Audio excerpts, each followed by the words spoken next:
All right, so today we're going to dive into the world of someone who I'm sure you know, a huge name in dancehall and reggae music. Vybz Kartel. Vybz Kartel, that's right. Yeah, a really fascinating figure. Yeah, and I think what makes this deep dive really interesting is that we're going to be looking at excerpts from a recent interview that he did with FOX5 New York. Oh, cool. So we're going straight to the source, hearing it in Vybz Kartel's own words. Perfect. And, thinking about his mindset both during and immediately after serving a decade in prison. Yeah, that's really interesting to kind of get that perspective. Yeah, so this recent interview that we're going to be looking at is from after he was released from prison in July of last year, but then also we're going to be comparing it to an interview that he did with the same outlet back in the summer of 2021. Oh, wow. So we're going to see kind of the before and after. Exactly, yeah. So it's kind of a unique opportunity to hear from him at two very distinct moments. And especially because 2021, he was still incarcerated then.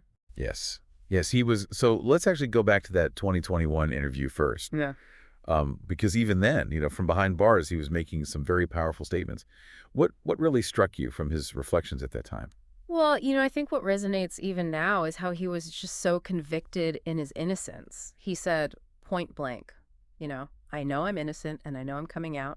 Yeah. And it's not even like a hopeful statement. It's just like a fact from prison, which is pretty amazing. It is. It speaks to a really strong sense of self and, and belief. And that was in such contrast to the conditions that he was describing. He's talking about, his declining health at the time and the fact that, he felt like he was being ignored by the system and he was kept in substandard conditions. So it was kind of that juxtaposition of like, I know I'm innocent, I know I'm coming out, but like things are really rough right now. Right, right. And he gave us some pretty stark details about what that meant by substandard. Yeah. What did he say? I mean, it's hard to imagine, but he was basically in a cell that he described as a brick oven, all concrete, extremely hot, and there was no climate control at all. Wow. He didn't have a toilet in his cell. He had to use a bucket. Oh, my God. He had no private bathroom, no running water. Wow. And he was sleeping on a mat on the floor. Yeah, I mean, those are not just, little inconveniences. No, not at all. Those are like really detrimental to like your both your physical and mental health. Yeah, it's hard to fathom having to endure that for day after day. Yeah, and especially, as the interviewer pointed out at the time, he was imprisoned right at the peak of his career. Right, he was a huge star. Yeah, so, it adds another layer to just how difficult that situation must have been. And that interview, when it came out, it really went viral. It had a huge impact. I mean, I remember hearing about it. Yeah, really did. So it's interesting that his voice, even from prison, was able to reach so many people. I think it's because it was so raw and honest. It cut through any kind of celebrity persona, and it showed us just a person facing a situation that they felt was a complete injustice. Right. So it really made people think, how do we treat each other, and what does it mean to be stripped of your freedom? Yeah, and it wasn't like he was just, sitting back and waiting for something to happen. No, he was actively fighting for his freedom. Yes, and he says that directly. He says, I had to fight to get out. Yeah. So he had this legal team working with him. Isaac Buchanan, John Clark Lexie, and a bunch of British lawyers who were all dedicated to proving his innocence. Yeah, it's like he understood that he had to take an active role in all this. Yeah, and eventually his conviction was actually overturned by the Privy Council in the United Kingdom, which acts as the highest court of appeal for Jamaica and other Commonwealth countries. Yeah, and that decision came by order of King Charles. Which is wild. It is wild, yeah. That's like the real history right there. Yeah, very much so. And then he was released immediately after spending a decade in prison.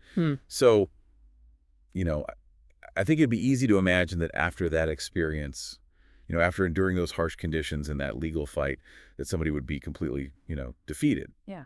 But a really strong theme that comes through in the recent interview is just his ability to stay positive. Yeah, that really stood out to me too. He really focused on staying positive despite the difficult circumstances. He said, I had to be positive. I believed in my innocence. I believe in myself. Yeah.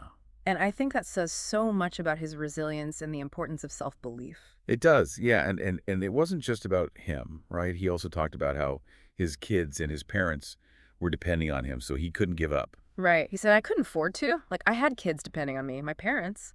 So that sense of responsibility, really kept him going. Like he had to stay strong for them. Yeah.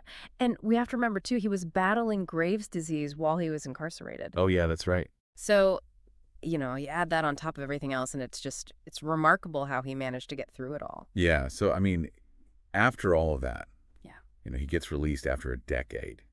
What was that like for him?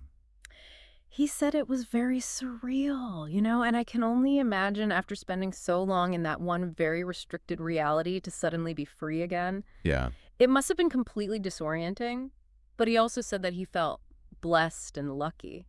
Yeah. So you can really hear the gratitude in his voice. It's incredible. And the contrast between where he was then and where he is now is just mind-blowing. I mean, he went from a prison cell to the Grammy nominations in Los Angeles. That's wild, right? Like, that's crazy. And then after that, he went to London and he received a Lifetime Achievement Award at the Mobile Awards. I mean, talk about a comeback story. Seriously. Yeah. And his health has improved, too. He said that in prison, he was literally fading away. Wow. But now he's on the treadmill running 40 minutes a day. That's amazing. It just shows the power of freedom and how our environment can affect our health. It really does. And it's so great to hear that he's doing so much better now. Yeah, and he's back to making music, too. He talked about collaborating with new artists and producers. Oh, yeah, including DJ Khaled. Yeah, he's working with some huge names. He is, and he seems really excited about it. He specifically mentioned DJ Khaled's positive energy, which I love. Yeah, that's awesome to hear. And, of course, family is a huge priority for him now. Yeah, especially after the restrictions he faced in prison, 2 years without any visits during COVID. It's heartbreaking. It is, yeah, but now he says, I don't waste no time with him now. Everywhere I go, I take him. Oh, that's so sweet. It is. It's really heartwarming. So we even got to hear a little bit about what he's like as a dad from his son, Lickle Vybz. Yeah, that was cool. Lickle Vybz said that his dad is a great dad all around. Wow. He said, so when it's time to work strict, yes, but he's also very fun also. Oh, so he's got that, balance. Yeah, exactly. So as we wrap up here, what would you say are the big takeaways from this whole interview, from his experiences? I think it's a story about resilience, about never giving up on yourself, even when things are incredibly tough. He had this unwavering belief in his innocence, and he fought hard for his freedom, and I think that's really inspiring. It is, yeah. And to see him now, thriving creatively and spending time with his family, it's just such a powerful message of hope and second chances. Yeah, and I think it makes you think about what you would do in a similar situation. How would you maintain hope? How would you find the strength to keep fighting? Yeah, it's a really powerful question. Yeah, it is. Well, this has been another deep dive, and listeners, we want to hear from you. What are your thoughts on this? What are your takeaways? Let us know. Yeah, this is a story that really stays with you. It does. I'm still thinking about it. Me too. So yeah, let us know. Let us know what you think. All right, until next time. See you then. Bye.